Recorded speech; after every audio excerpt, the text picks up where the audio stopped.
திருகோணமலையில் 5 மாணவர்கள் சுட்டு படுகொலை செய்யப்பட்ட சம்பவத்தில் குற்றம் சாட்டப்பட்ட பிரதான சந்தேக நபர் தான் எஸ்பி கபில ஜெயசேகர. சில வருஷங்களுக்கு பிறகு அவருக்கு பதவி உயர்வும் கொடுக்கப்பட்டிருந்தது. எஸ்பி ஜெயசேகர மேலே குற்றம் சாட்டப்படுறதுக்கான காரணம் என்னன்றதை பற்றியும், இந்த ட்ரிங்கோ 5 என்று சொல்லப்படுற சம்பவத்தில் 5 மாணவர்கள் சுட்டு படுகொலை செய்யப்பட்ட சம்பவத்தில் சாட்சியங்கள் எல்லாம் எப்படி மூடி மறைக்கப்பட்டது, எப்படி அழிக்கப்பட்டது என்றதை பற்றியும் இந்த காணொலியில் பார்க்க போகிறோம். ட்ரிங்கோ 5 சம்பவத்தினுடைய 2வது பாகமாக இது இருக்கும். வணக்கம், நான் கிருஷாந்த் ராஜ்.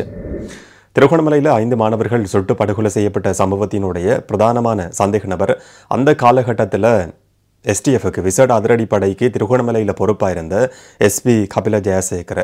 கபில ஜெயசேகர மேலே இந்த சம்பவத்தில் குற்றம் சாட்டப்படுறதுக்கான காரணம் என்னன்றதை பார்க்குறதுக்கு முதல்ல அவர் யாருன்றதை சுருக்கமாக நான் சொல்கிறேன். எஸ்பி கபில ஜெயசேகரவுக்கு சில வருஷங்களுக்கு பிறகு, இந்த சம்பவம் நடந்து சில வருஷங்களுக்கு பிறகு பதவி உயர்வு கொடுக்கப்பட்டிருந்தது.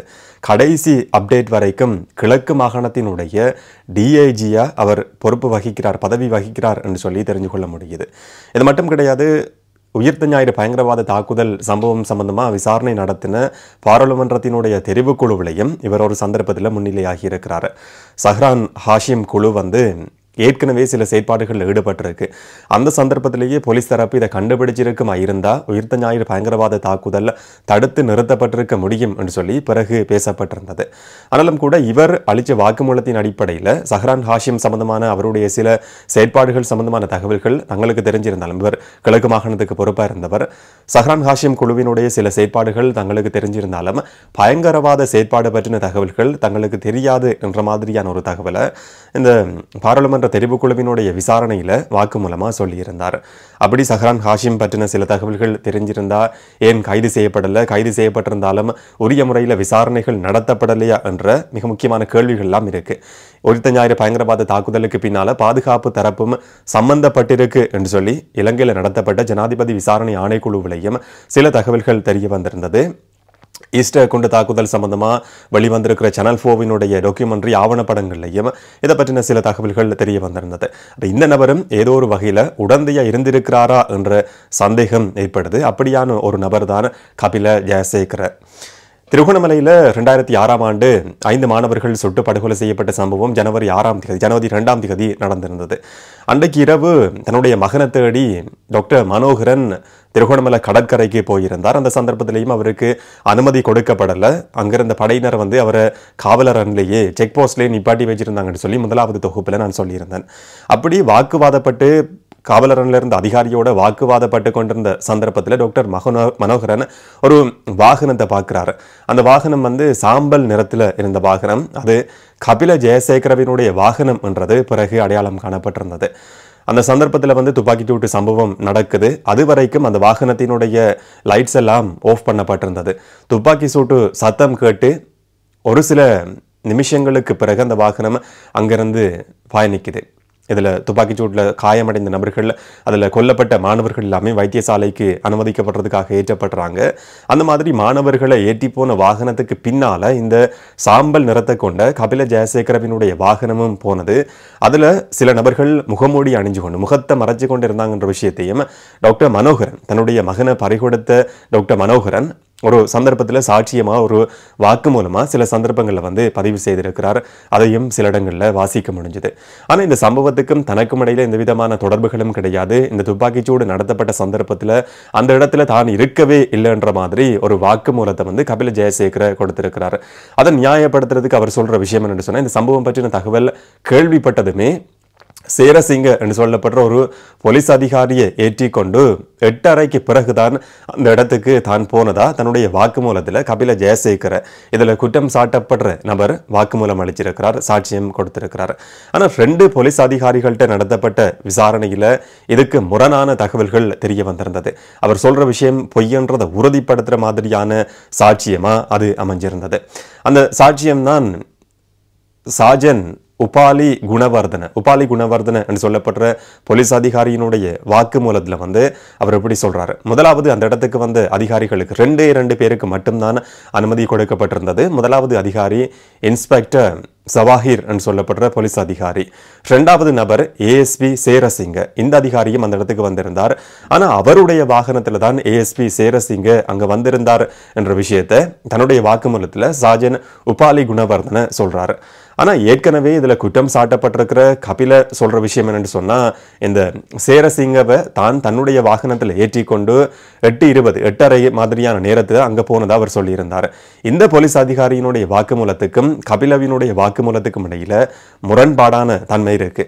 அப்படியா இருந்தா அவர் அந்த இடத்துல ஏற்கனவே இருந்திருக்கணும் என்ற மாதிரியான ஒரு சந்தேகத்தை இது ஏற்படுத்தி இருந்தது.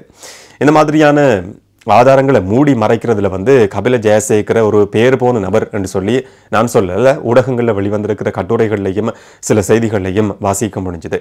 மூதூர்ல 17 தொண்டர்கள் வரிசையில் நிற்க வச்சு சுட்டு படுகொலை செய்யப்பட்ட சம்பவம் கூட 2006ஆம் ஆண்டு ஆகஸ்ட் மாதம் 4ஆம் தேதி பதிவாகி இருந்தது. கபில ஜெயசேகர வந்து அந்த இடத்துல இருந்தார். சுட்டு படுகொலை செய்யப்பட்டதுக்கு அவரும் பிரதானமான காரணம், முக்கியமான ஒரு சந்தேக நபர், கொலையாளி என்ற குற்றச்சாட்டு சில ஊடகங்களில் சுமத்தப்பட்டிருக்கு. சில அறிக்கைகள்லையும் இந்த விஷயம் சொல்லப்பட்டிருந்தது.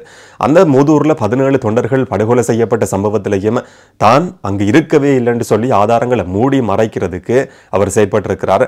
இது ஒரு விதமான வழக்கமா அவருக்கு இருந்திருக்கு. ஒரே பேட்டர்ன்ல வந்து நான் அங்க இருக்கலன்னு சொல்லி ஆதாரங்களை மூடி மறைக்கிறதுல வந்து கபில ஜெயசேகர் என்று சொல்லப்படுற போலீஸ் அதிகாரி பேர் போன ஒரு நபர் என்று சொல்லியும் குற்றம் சாட்டப்பட்டிருக்கு. 17 தொண்டர்களினுடைய படுகொலை, 5 மாணவர்களுடைய படுகொலை, இன்னும் சில சம்பவங்கள்லையும் இவர் மேல குற்றச்சாட்டுகள் இருக்கு. அப்படியான ஒரு நபர் தான் கபில ஜெயசேகர. அவர் இப்ப டிஐஜியா பதவி வகிக்கிறார் என்றதும் முக்கியமானது. இந்த திருகோணமலை 5 மாணவர்களினுடைய சம்பவத்தில் ட்ரிங்கோ 5 சொல்லப்படுற கேஸ்ல வந்து ஆதாரங்களை மூடி மறைக்கிறதுக்கான செயற்பாடுகள் துப்பாக்கிச்சூடு நடந்த நாள்ல இருந்தே முன்னெடுக்கப்பட்டிருக்கு.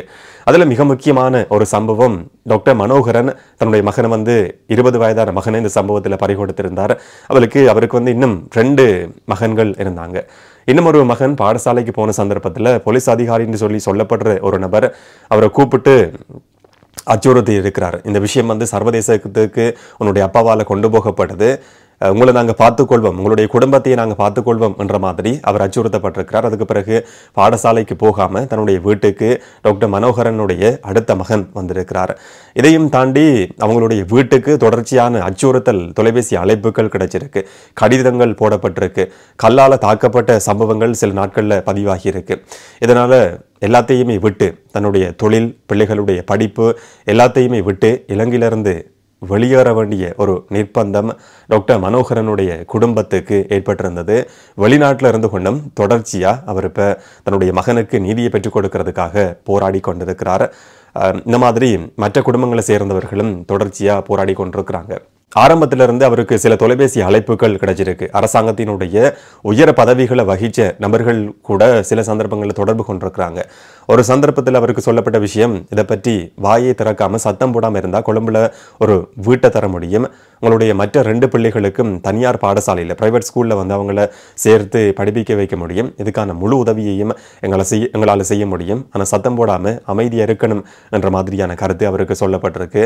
அதை கேட்காம தான் அவர் வெளிநாட்டுக்கு போயிருந்தார். அடுத்த சாட்சியம், இந்த சம்பவத்தில் நேரில் கண்ட ஒரு முச்சக்கர வண்டி சாரதி. அவர் வாக்குமூலம் அளிக்கிறதுக்கு தயாராக இருந்தார். சம்பவத்தை நேரில் கண்ட ஒரு மிக முக்கியமான சாட்சியமாக இருந்தார். ஆனால் சில நாட்களுக்குள்ள அந்த முச்சக்கர வண்டி சாரதியும் சுட்டு படுகொலை செய்யப்பட்டிருந்தார். அடையாளம் தெரியாத நபர்கள் தான் அவரையும் சுட்டு படுகொலை செய்தாங்கன்றது இன்றைக்கும் ஒரு பதிவாக இருக்கிறத பார்க்க முடியுது.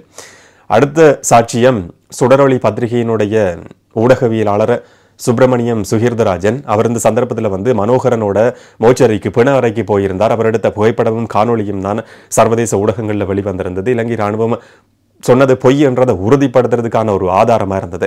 குண்டுவெடிப்பில் இவங்க உயிரிழந்ததால் விடுதலை புலி உறுப்பினர்கள் என்று சொல்லி இலங்கையினுடைய ராணுவம் ஆரம்பத்தில் சொல்லி இருந்தது. ஆனால் இவரெடுத்த புகைப்படத்தில் வந்து சூட்டு காயங்கள் காணப்பட்டிருந்தது. அதையெல்லாம் சர்வதேச ஊடகங்களையும் சர்வதேச அமைப்புகளாலேயும் வெளிப்படுத்தப்பட்டிருந்தது. அவரும் கூட அலுவலகத்துக்கு போறதுக்கு பஸ்ஸுக்கு பார்த்து கொண்டிருந்த சந்தர்ப்பத்தில் காலை நேரத்தில் 5 மணி 6:30 மாதிரியான நேரத்தில் வந்து சுட்டு படுகொலை செய்யப்பட்ட சம்பவம் பதிவாகி இருந்தது.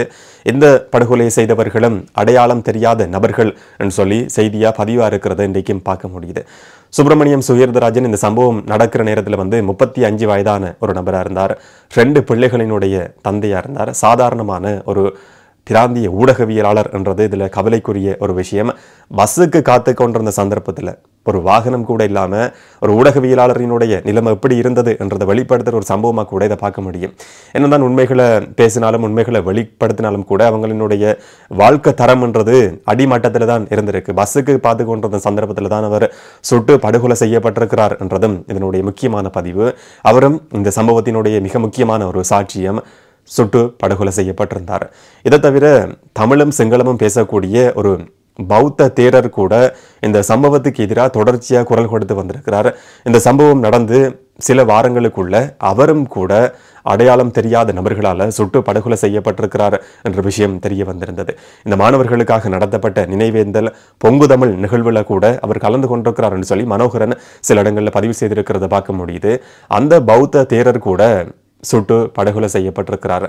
இந்த மாதிரி இந்த ட்ரிங்கோ 5 சம்பவத்தோட சம்பந்தப்பட்ட நேரடி சாட்சியங்கள், மறைமுகமான சாட்சியங்கள், தொடர்புபட்ட எல்லா நபர்களும் ஏதோ ஒரு விதத்தில் அச்சுறுத்தப்பட்டிருக்கிறாங்க, வெளிநாட்டுக்கு அனுப்பப்பட்டிருக்கிறாங்க. சில நபர்கள் சுட்டு படுகொலை செய்யப்பட்டிருக்கிறாங்க. 19 வருஷங்கள் கடந்ததுக்கு பிறகும் இன்றைக்கு வரைக்கும் நீதி கிடைக்காம இருக்கு. இந்த சம்பவத்தை தெரிஞ்ச நபர்கள் இவர்கள்தான் என்று சொல்லி குற்றம் சாட்டப்பட்டிருந்தாலும் அதை நிரூபிக்கிறதுக்கான ஆதாரங்கள் இன்றைக்கு வரைக்கும் கண்டுபிடிக்கப்படாமல் இருக்கு. எப்படியான ஒரு பின்புலத்தில் விக்கிலீக்ஸில் வந்து இதை பற்றின சில தகவல்கள் தெரிய வந்திருந்தது. பசில் ராஜபக்ச மிக முக்கியமான சில விஷயங்களை சொல்லியிருந்தார். ஆட்சி மாற்றம் நடந்ததுக்கு பிறகும் ஒரு விசாரணை நடத்தப்பட்டிருந்தது. இந்த மாதிரியான சம்பவங்களுக்காகவே ஒரு புதிய சட்டம் கொண்டு வரப்பட்டிருந்தது. இதுக்கெல்லாம் என்ன நடந்ததுன்றதை அடுத்த பதிவில் பார்க்கலாம். இதை பற்றி தெரிஞ்சு கொள்ள நினைக்கிற உங்களுடைய நண்பர்களோடையும் உறவினர்களோடையும் இந்த காணொலியை மறக்காம பகிர்ந்து கொள்ளுங்க. இன்னும் ஒரு காணொலியிலே இன்னும் ஒரு தகவலோடு சந்திக்கலாம். வணக்கம்.